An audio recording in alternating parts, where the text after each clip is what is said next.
যারা অন্ধ তাদেরকে গিয়ে একটু প্রশ্ন করবেন, আপনাদের জীবনের আশা কি, আপনারা আল্লাহর কাছে সবসময় কি চান?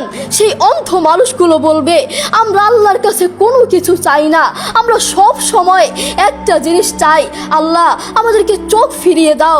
যারা কথা বলতে পারে না তাদেরকে প্রশ্ন করলে বুঝতে পারবেন, তারা সব সময় একটা জিনিস চায়, আল্লাহ আমার মুখ ফিরিয়ে দাও, আল্লাহ আমার কান ঠিক করে দাও, সব সময় এই জিনিসটা চায়।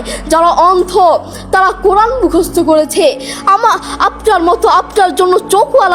আপনার মতো চোখওয়ালার জন্য আমার দুঃখ লাগে। আপনার চোখ আছে কিন্তু তবু আপনি কোরআন পড়তে পারেন না, আপনার সময় নাই, আপনি কোরআন পড়তে পারেন না। যারা অন্ধ তাদের চোখ নাই তবুও তারা মাশাআল্লাহ কোরআন তেলাওয়াত করে, কি মধুর সুর তাদের, একবার শুনলে বারবার শুনতে মন চায়। সৌদি আরবের এক অন্ধ হাফেজ, তাকে ডেকে প্রশ্ন করা হলো, আল্লাহ তোমাকে চোখ দে নাই, তুমি না দেখে আল্লাহর এই কোরআন মুখস্থ করেছ, তুমি বলো আল্লাহ যদি তোমাকে চোখ দে তুমি সর্বপ্রথম কি দেখবে?